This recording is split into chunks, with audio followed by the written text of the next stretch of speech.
Hello दोस्तों, आप सभी का एक बार फिर से स्वागत है आपके अपने YouTube channel exams daily by Danish में।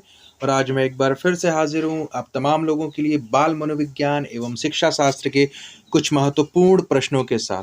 तो अगर आप में से मेरे चैनल पे कोई नया है तो कृपया मेरे चैनल को सब्सक्राइब करें, मेरे वीडियोज़ को लाइक और शेयर करें और बेल आइकन को भी प्रेस कर दें ताकि आगे आने वाली नोटिफिकेशंस आपको समय से मिलती रहें। और आज का ये जो वीडियो है बाल मनोविज्ञान का एक टॉपिक है व्यक्तित्व पर्सनालिटी, ठीक है। थियरी एंड कॉन्सेप्ट है इसमें, उसके बारे में बात करेंगे। और जो पर्सनालिटी को मेज़र करते हैं हम जिन टेस्ट के ज़रिए, तो उन टेस्ट की बात करेंगे, मेज़रमेंट की बात करेंगे, ठीक है। इसमें पहला क्वेश्चन लेते हैं। व्यक्तित्व व्यक्ति के अंतर्गत उन मनोशारीरिक गुणों का गतिशील संगठन है जो पर्यावरण में उसके अपूर्व समायोजन को निर्धारित करते हैं। उक्त परिभाषा देने वाला, देखिए कहने का मतलब है कि जो व्यक्तित्व है ना, वो व्यक्ति के अंतर्गत जो उनके मनोशारीरिक गुणों का एक गतिशील संगठन होता है जो पर्यावरण में उसके अपूर्व समायोजन को निर्धारित करता है, ठीक है ना। अपूर्व का मतलब जो पहले ना हुआ हो, उस तरह के समायोजन को निर्धारित करता है। ये परिभाषा किसने दी थी? देखिए, तो इस एक चीज़ याद रखिएगा, इस परिभाषा में अपूर्व समायोजन की बात की गई हो, ठीक है, और मनोशारीरिक गुणों की बात की गई। ये थोड़ा सा कोडवर्ड याद रखिएगा हमेशा। तो वहाँ पे जो है आपके GW अल्पोर्ट हैं जिन्होंने ये परिभाषा दी है। तो इसका जो कीवर्ड याद रखिएगा, मनोशारीरिक गुण और अपूर्व समायोजन, ठीक है। अगला प्रश्न लेते हैं।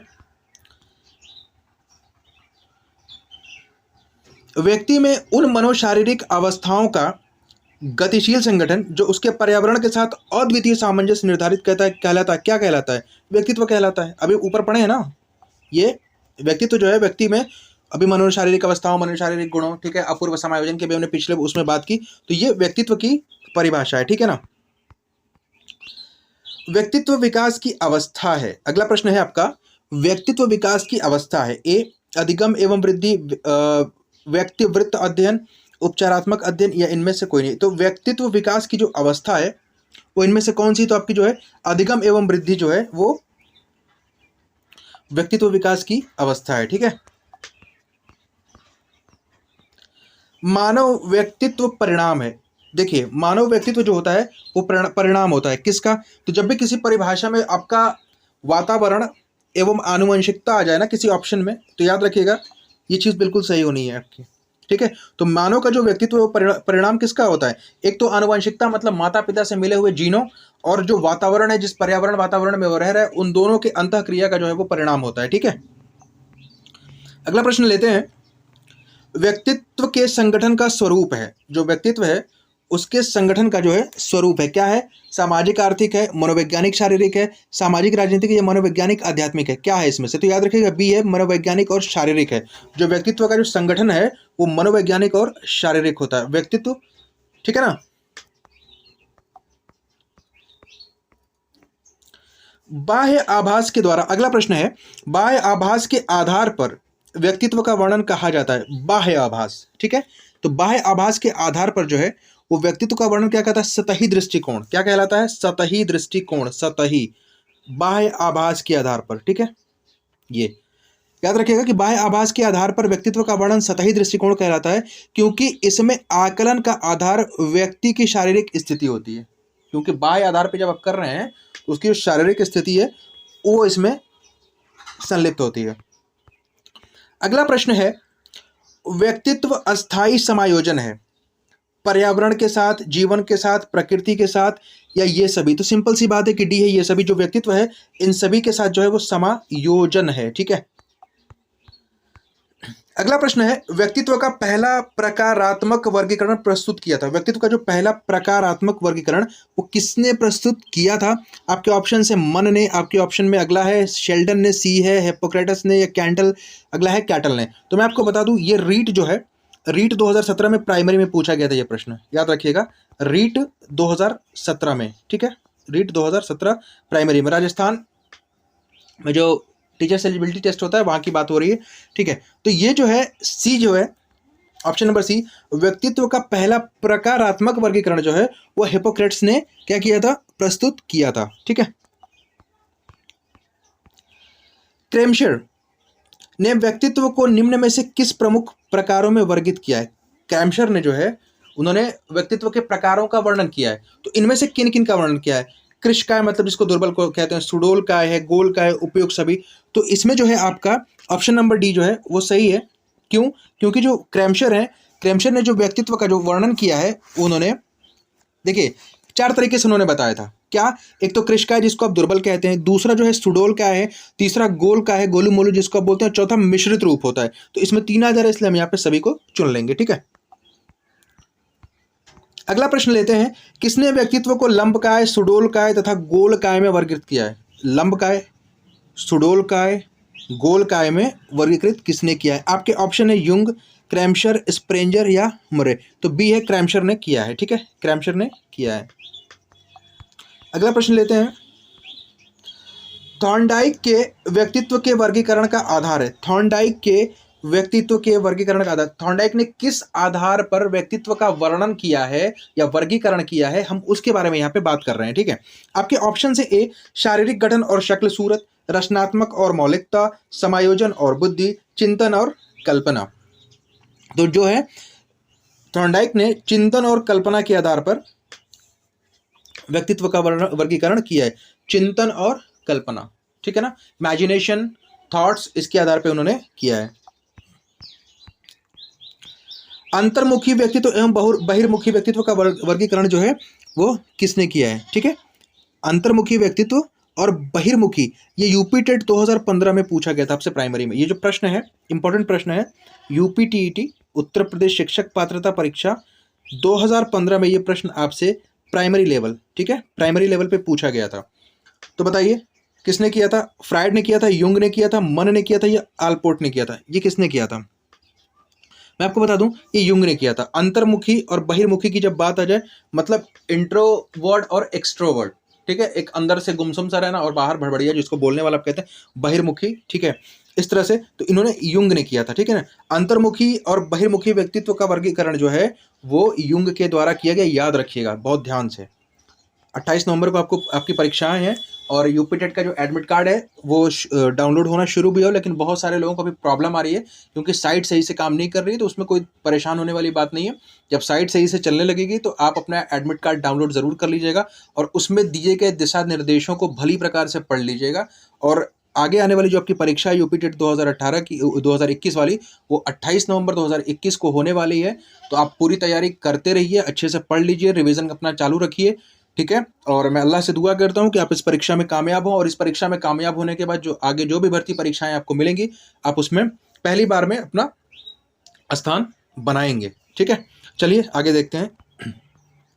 अंतर्मुखी, बहिर्मुखी तथा उभयमुखी व्यक्तित्व का वर्गीकरण किसने? अभी बताया हूँ, युंग साहब हैं, ठीक है। युंग अंतर्मुखी, बहिर्मुखी और उभयमुखी, मतलब जो दोनों का उभय समझते हैं ना, उभय लिंग जिसको आप बोलते हैं। तो उभय लिंग में क्या था, कॉमन चीज़ यहाँ, उसी तरह उभयमुखी में कॉमन हो जाएगा, ठीक है। तो ये आपका किसने किया है? युंग ने किया है, ठीक है। अंतर्मुखी, बहिर्मुखी तथा उभयमुखी, ठीक है, युंग ने किया है। अगला प्रश्न है, व्यक्तित्व में अंतर्मुखी और बहिर्मुखी की संकल्पना किसने की थी? अभी बात की गई है, फिर से युंग आ गए, तो कोई बात नहीं, क्वेश्चन रिपीट हो रहा है आपका, इसमें अच्छे तरीके से आप इसको कर सकते हैं, ठीक है ना, कोई दिक्कत नहीं है। तो याद रखिएगा, अंतर्मुखी, बहिर्मुखी और उभयमुखी जो है युंग महोदय ने दिया था, ठीक है। अच्छे से पढ़िएगा, बिल्कुल ध्यान लगा के, जहां से भी पढ़ रहे हो आप अच्छे से पढ़ें। अगर मेरे चैनल से आप पढ़ रहे हैं, देख रहे हैं, तो वीडियोस जो भी आपको मिलेंगी इंशाल्लाह अच्छी मिलेंगी। और आगे आने वाले टाइम में मैं अपने चैनल को और अच्छे से प्रमोट कर रहा हूँ, कोशिश कर रहा हूँ कि हर चीज़ को मैं इसमें इंक्लूड कर सकूँ। फिलहाल जो आपको मिल रहा है आप उससे पढ़ते रहें, ठीक है। अगला प्रश्न लेते हैं, निम्नलिखित में से कौन सा लक्षण अंतर्मुखी व्यक्तित्व का नहीं है? ए है आत्मकेंद्रित, बी है रूढ़िवादी, सी है सामाजिकता, डी है दब्बू। कौन सा अंतर्मुखी व्यक्तित्व का नहीं है? देखिए, रूढ़िवादी हो सकता है, दब्बू हो, आत्मकेंद्रित तो वो होगा, लेकिन जब देखिए, जो व्यक्ति अंतर्मुखी है वो सामाजिक नहीं हो सकता। बोलेगा कम, जब बोलेंगे कम तो लोग जानेंगे कम ना उसको। एक उभयलिंगी व्यक्तित्व, एक जो है उभयलिंगी व्यक्तित्व क्या है? मैं आमतौर पर माने गए मर्दाना और स्त्री गुणों का समायोजन होता है। बिल्कुल सही है, यही इसका ऑप्शन ही है, उभयलिंगी होगा, ठीक है ना। आमतौर पर माने गए, देखिए उभयलिंग से मतलब क्या होता है, जो उभयलिंग का मतलब है क्या एग्जैक्टली होता यह है कि जैसे हम फ्रेंड बोलते हैं दोस्त, तो दोस्त तो एक लड़की भी हो सकती है, एक लड़का भी दोस्त हो सकता है, ठीक है।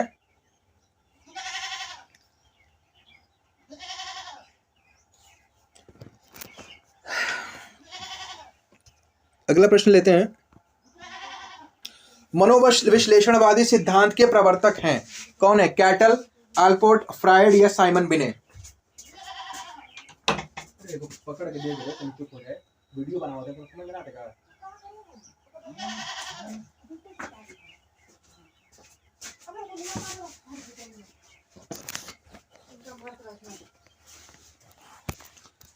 ठीक है, इसका सही आंसर है सी।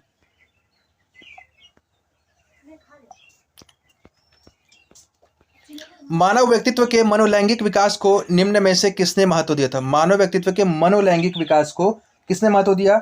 आपके ऑप्शन है कमेनियस, हॉल, हॉलिंगवर्थ या फ्रॉइड। तो सिगमंड फ्रॉइड ने जो है मानव व्यक्तित्व के मनोलैंगिक विकास का सिद्धांत सिगमंड फ्रॉइड के द्वारा देखिए दिया गया था। इसके अनुसार इदम, अहम और पराहम व्यक्तित्व के 3 घटक होते हैं। इसी मनोलैंगिक विकास के अंतर्गत जो आपका आता है ईड, ईगो और सुपर ईगो याद रखिएगा, इन्हीं का दिया हुआ है। मनोलैंगिक विकास के अंतर्गत ये चीज आती है।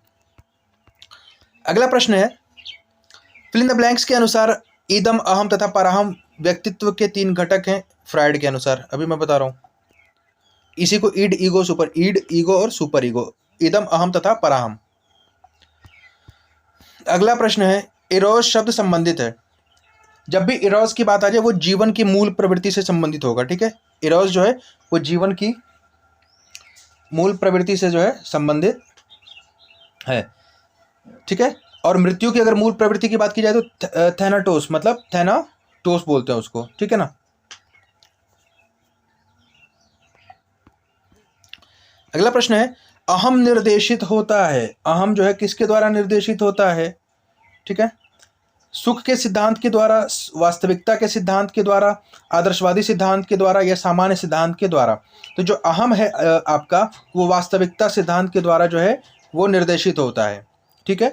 तो अहम जो है वास्तविकता पर आधारित एवं मानववादी सिद्धांत से संबंधित है, जबकि परा अहम जो है यह आदर्शवादी सिद्धांत पर आधारित है और यह ईदम एवं अहम को नियंत्रित करता है, ठीक है ना। अगला प्रश्न है, निम्नलिखित में से कौन वास्तविकता से संबंधित है? कौन सा वाला? अभी बताएं ईदम, अहम और पराहम। तो अभी जो है आप समझे हैं कि अहम जो है वो वास्तविकता से संबंधित है, अहम, ठीक है। कौन सा? अहम। अगला प्रश्न है, फ्रायड के अनुसार हमारे मूल्यों का आंतरिकीकरण किस में होता है? जो हमारे मूल्य हैं उनका जो आंतरिकीकरण है वो किस में होगा? तो वो आपके परा अहम में होगा, ठीक है। परा अहम, सुपर ईगो में, ठीक है।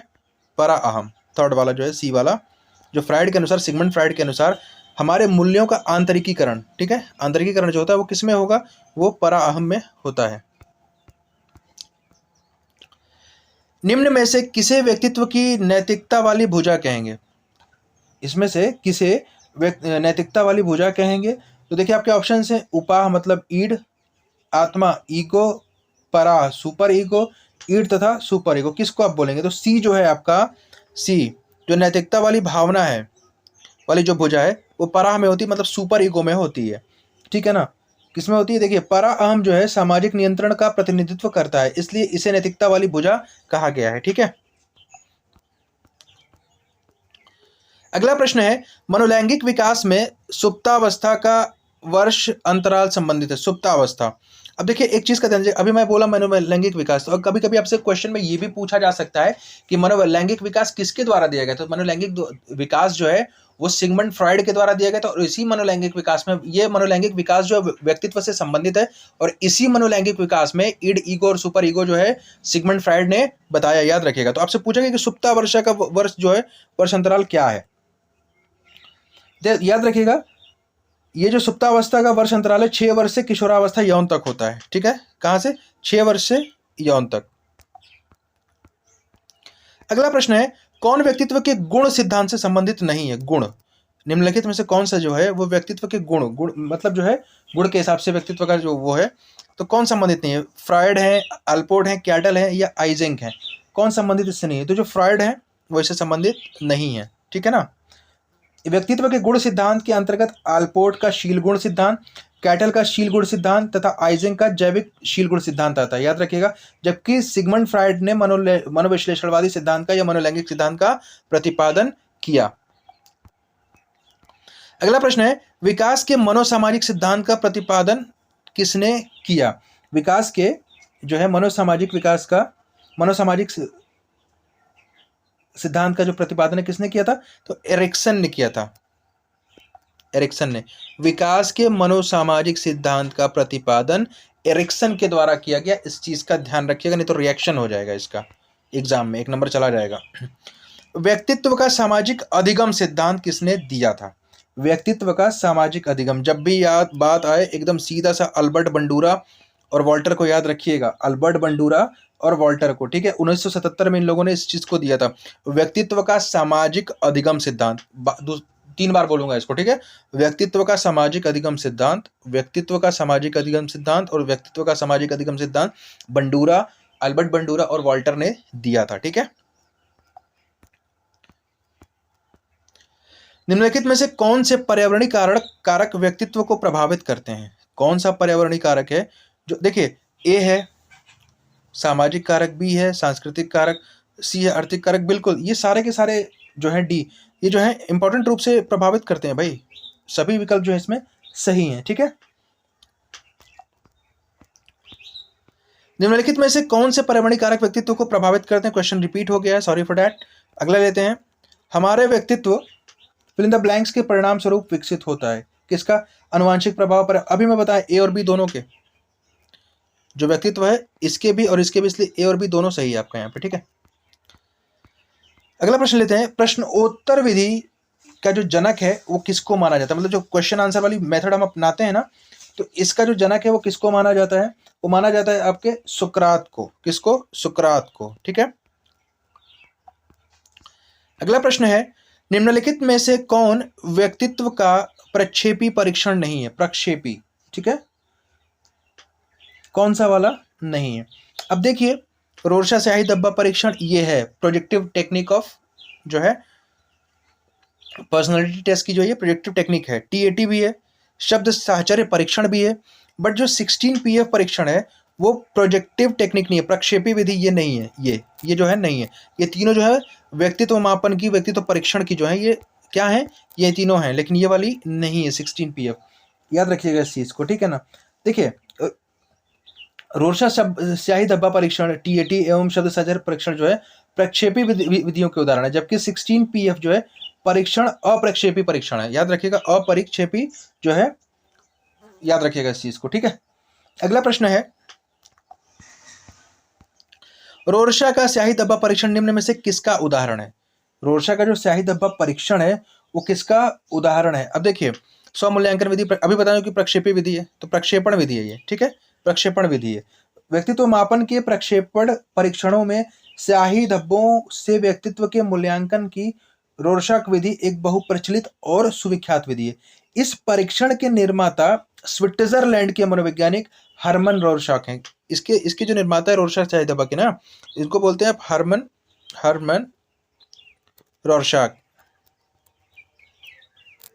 ठीक है, हर्मन रोरशाक। कहाँ के हैं? स्विट्जरलैंड। कहाँ के हैं ये? स्विट्जरलैंड के हैं, ठीक है। रोरशा स्याही धब्बा परीक्षण ये व्यक्तित्व मापन की प्रक्षेपी विधि है। क्या है? प्रक्षेपी विधि है। अगला प्रश्न है, रोरशा स्याही धब्बा परीक्षण एक प्रक्षेपी विधि, फिर से वही चीज आ गई। क्या है? ये एक प्रक्षेपी विधि है, ठीक है। सिंपल सी चीज है कि प्रक्षेपी विधि, अभी हमने बात की, स्विट्जरलैंड के वैज्ञानिक मनोवैज्ञानिक जो है हर्मन रोरशाक ने ये व्यक्तित्व परीक्षण की जो है ये विधि बताई। रोरशा स्याही धब्बा परीक्षण किस प्रविधि के उपयोग का उदाहरण है? फिर से वही आगे, प्रक्षेपी, ठीक है। क्या है? प्रक्षेपी प्रविधि का है, ठीक है। चलिए, समझ में आ गया। अगला प्रश्न लेते हैं, रोरशाक इंक ब्लॉट टेस्ट। भाई रोरशा, कहीं इंक ब्लॉट लिखा होगा, कहीं स्याही धब्बा परीक्षण लिखा होगा, तो बात वही है, ठीक है। रोरशाक कुछ अलग नहीं है, ये इंग्लिश वर्जन है वो हिंदी वर्जन है, ठीक है। तो रोरशक इंक ब्लॉट टेस्ट का प्रयोग निम्न में से किसके मापन हेतु किया जाता है? सिंपल सी बात है भैया, व्यक्तित्व के मापन में ही लगाइएगा, कुछ और लगा के मत आइएगा, ठीक है। व्यक्तित्व के मापन में ही किया जाता है और ये प्रोजेक्टिव टेक्निक है, प्रक्षेपीय विधि है, ठीक है, याद रखिएगा इस चीज़ को। हरमन रोरशॉक जो कि स्विट्जरलैंड के मनोवैज्ञानिक थे, उन्होंने इसका प्रतिपादन किया था। यह विधि व्यक्तित्व के मापन हेतु प्रयोग होती है। रोरशक स्याही धब्बा परीक्षण में कार्डों की संख्या होती है। देखिए बहुत अच्छा प्रश्न इन्होंने पूछा है, जो है ये यूपी पीएससी जो जीआईसी प्रवक्ता में पूछा गया था 2012 में। ये प्रश्न जो है जीआईसी प्रवक्ता में, गवर्नमेंट इंटर कॉलेज जो प्रवक्ता का एग्जाम होता है लेक्चरर का, उसमें ये आपसे पूछा गया था, ठीक है, उसमें ये आपसे पूछा गया था।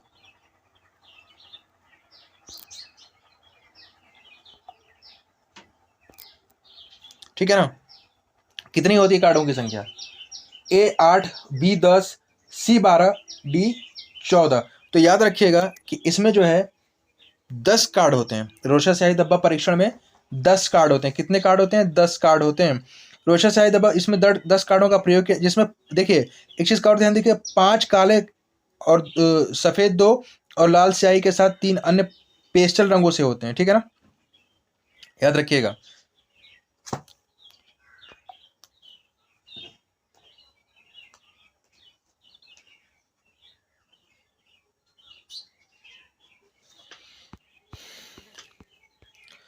निम्न में से कौन सा व्यक्तित्व मापन की प्रक्षेपी तकनीकी है?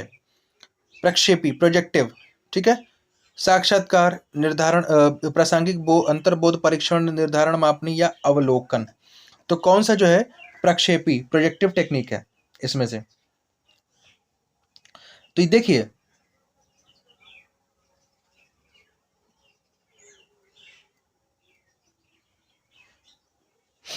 इसमें जो है आपका ऑप्शन नंबर जो बी है, बी, ये प्रक्षेपी तकनीक है। अब इसको जरा समझ लीजिए, ठीक है। देखिए अवलोकन, साक्षात्कार तथा जीवन इतिहास, ठीक है, आत्मनिष्ठ विधि के अंतर्गत जो है ये आते हैं। निर्धारण मापनी, प्रश्नावली, परिस्थिति परीक्षण व्यक्तित्व मापन की वस्तुनिष्ठ विधि के अंतर्गत आता है। तथा प्रासंगिक अंतर्बोध जो है परीक्षण वो प्रक्षेपी तकनीकी है, याद रखिएगा। अगला प्रश्न है TAT fill in the blanks किसके द्वारा बनाया गया? जो व्यक्तित्व मापन के जो TAT जो परीक्षण है, ठीक है, ये किसके द्वारा बनाया गया? मतलब थीमेटिक एप्रिसिएशन जो टेस्ट है, प्रासंगिक अंतर्बोध परीक्षण, ये किसके द्वारा बनाया गया था? ठीक है, रोरशा, अल्पोर्ट, मैस्लो या मरे। याद रखिएगा ये एंडी मरे ने इसको क्या किया था? बनाया था। देखिए प्रासंगिक अंतर्बोध परीक्षण जो है, ठीक है, इसको थीमेटिक एप्रिसेप्शन टेस्ट बोला जाता है, TAT, ठीक है। इसका जो निर्माण है वो 1935 में मरे वो मॉर्गन द्वारा किया गया था। यह व्यक्तित्व मापन की प्रक्षेपी विधि है, ठीक है। क्या है? व्यक्तित्व मापन की जो है ये प्रक्षेपी विधि है, ठीक है, प्रोजेक्टिव टेक्निक है ये। अगला प्रश्न है प्रासंगिक अंतर्बोध परीक्षण किसने बनाया था? मॉर्गन एवं मरे दिया हुआ है यहाँ पे, वही है ना, मॉर्गन एवं मरे, एंडी मरे और मॉर्गन ने बनाया था, ठीक है, जिसको आप TAT बोलते हैं। क्या बोलते हैं? प्रासंगिक अंतर्बोध परीक्षण लिखा हो या TAT लिखा हो, ठीक है, इंग्लिश और हिंदी वर्जन की बात है, ठीक है। तो ये किसने किया है? इन्होंने किया है, ठीक है। अगला प्रश्न लेते हैं। प्रासंगिक अंतर्बोध परीक्षण थीमेटिक एप्रिसेप्शन टेस्ट का विकास किसके द्वारा किया गया था? फिर से आ गया। अगर आपको मॉर्गन ना मिले तो मरे वहां पे रहेंगे, मरे को लगा दीजिएगा। थीमेटिक अप्रिसिएशन टेस्ट टैट में निहित हैं, ठीक है। 40 तस्वीरें, 30 तस्वीरें, 25 तस्वीरें, कितनी तस्वीरें हैं इसमें? कितनी तस्वीरें हैं इसमें, ठीक है। तो मैं बता दूं, इसमें 30 तस्वीरें होती हैं। कितनी तस्वीरें होती हैं? 30 TAT में।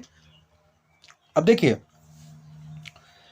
प्रासंगिक अंतर्बोध परीक्षण थीमेटिक अप्रिसेप्शन टेस्ट टैट, इस शिक्षण विधि में जो है 31 कार्ड प्रयुक्त होते हैं, ठीक है, जिसमें से 30 कार्डों पर अस्पष्ट काले सफ़ेद चित्र बने होते हैं, जबकि एक कार्ड खाली सादा होता है। इसलिए 30 या 31 आप अपना देख के लगा लीजिएगा, ठीक है ना।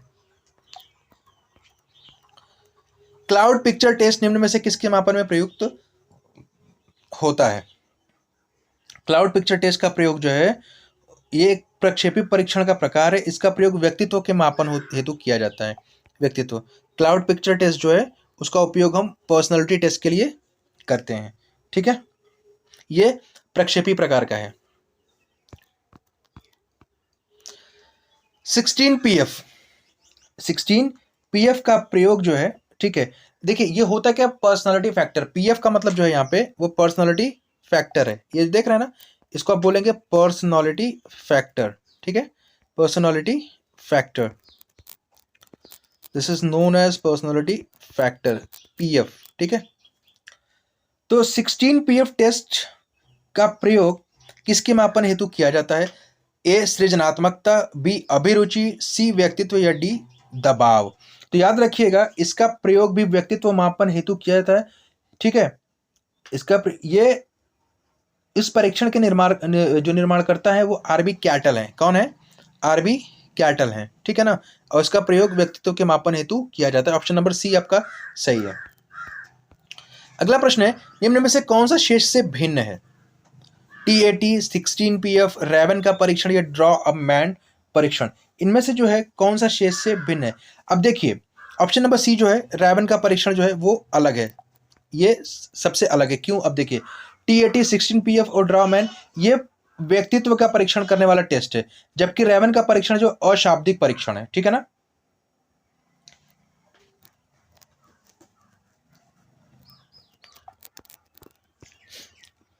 मिनेसोटा बहुपक्षीय व्यक्तित्व सूची, MMPI, मिनेसोटा बहुपक्षीय मल्टी पर्सनालिटी जो है, मल्टी साइड पर्सनालिटी जो इंडेक्स है, इसका निर्माण किसने किया था?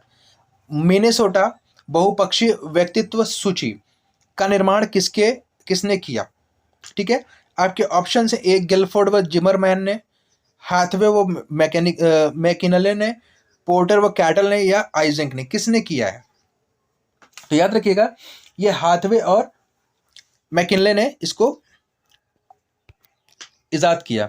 हाथवे मैकिनले ने मनोरोग निदान के लिए मिनेसोटा बहुपक्षीय व्यक्तित्व सूची का विकास जो है वर्ष 1930 में एक सहायक उपकरण के रूप में किया था। याद रखिएगा कि इसका मतलब ये है कि जो मनोरोग निदान है ना, मतलब जो लोग मनोरोगी हो जाते हैं उसके निदान के लिए टेस्ट का इन्होंने इजाद किया था 1930 में। आज का अगला और लास्ट प्रश्न होगा ये, सूची 1 को सूची 2 से सुमेलित कीजिए तथा नीचे दिए गए कूट के सही उत्तर चुनिए। अब देखिए सूची 1 और सूची 2 है, मनोवैज्ञानिक परीक्षण है और मनोवैज्ञानिक। अब जैसे बुद्धि परीक्षण है, ठीक है, सामने दिया है रोर्शा, अभिरुचि परीक्षण है टॉरेंस, व्यक्तित्व परीक्षण है बिने, सृजनात्मकता है स्ट्रैट या लिकर्ट। अब इसमें जो है आपको पता होगा कि रोर्शा का जो है, रोर्शा किससे संबंधित है? तो रोर्शा व्यक्तित्व परीक्षण से संबंधित है। ठीक है, हरमन रोर्शा ने जो इंक ब्लॉट टेस्ट दिए थे जिसमें 10 कार्ड होते हैं, अभी मैंने आपको बताया। तो देखिए अगर सही से सुमेलित इसको करेंगे जब हम, ठीक है, जब इसको सही से सुमेलित करेंगे तो मैं आपको बता दे रहा हूं। ठीक है, जो बुद्धि परीक्षण है, बुद्धि परीक्षण ए, इसको आप मिलाइए बिने से, तो ए का हो गया थर्ड। अभी मैं नीचे कूट दिखा दूंगा आपको। उसके बाद अभिरुचि परीक्षण है, ठीक है, ये स्ट्रैग ने दिया था। ठीक है, स्ट्रैग ने दिया था। फिर जो है व्यक्तित्व परीक्षण है, ये सिंपल सी बात है, मैंने बताया रोर्शा। ठीक है, उसके बाद जो सृजनात्मकता है वो टॉरेंस का है। किसका है? टॉरेंस का है। ठीक है, और जो लिकर्ट है वो उन्होंने अभिवृत्त्यात्मक मापनी बताई थी, इनका जो है अभिवृत्त्यात्मक मापनी, तो ये इससे बाहर है फिलहाल। ठीक है ना, इससे बाहर है। तो देखिए ए का क्या होगा 3, बी का होगा 4, 3 4, और फिर उसके बाद 2, और फिर 3 4 1 2। ठीक है, 3 4 1 2 कहाँ आ रहा है? 3 4 1 2। ऑप्शन नंबर डी जो है आपका वो बिल्कुल सही होगा जब इसको आप मैच करेंगे। ठीक है, ए का 3, बी का 4 बताया ना अभी ऊपर, सी का 1 और डी का 2, इस तरह से ये लगेगा। ठीक है, तो ये तो कुछ इंपॉर्टेंट क्वेश्चंस जो कि आपकी टेट परीक्षा में, चाहे आप प्राथमिक दें या उच्च प्राथमिक दें, बाल मनोविज्ञान का जो सेक्शन है दोनों में 30-30 नंबर का कॉमन है, आपको करना ही होगा। तो ये जो है मैं लगातार मेहनत करके आपको प्रोवाइड करा रहा हूं। अगर आपको किसी भी प्रश्न में किसी प्रकार की कोई दिक्कत हो तो कृपया कमेंट जरूर करिएगा, और जिन भाई बंधुओं को इसकी ज़रूरत हो तो ये रिवीजन के उसमें भी काम आएगा, और फटाफट ये सीरीज चल रही है तो आप जो है इसको शेयर करें। अगर आप मेरे चैनल पर हैं तो कृपया मेरे चैनल को सब्सक्राइब कीजिए, वीडियोस को लाइक और शेयर जरूर करिए, बेल आइकन को भी प्रेस कर दीजिएगा ताकि आगे आने वाली नोटिफिकेशंस आपको समय से मिलती रहें। मेरे चैनल पर बने रहने के लिए आपका बहुत बहुत धन्यवाद।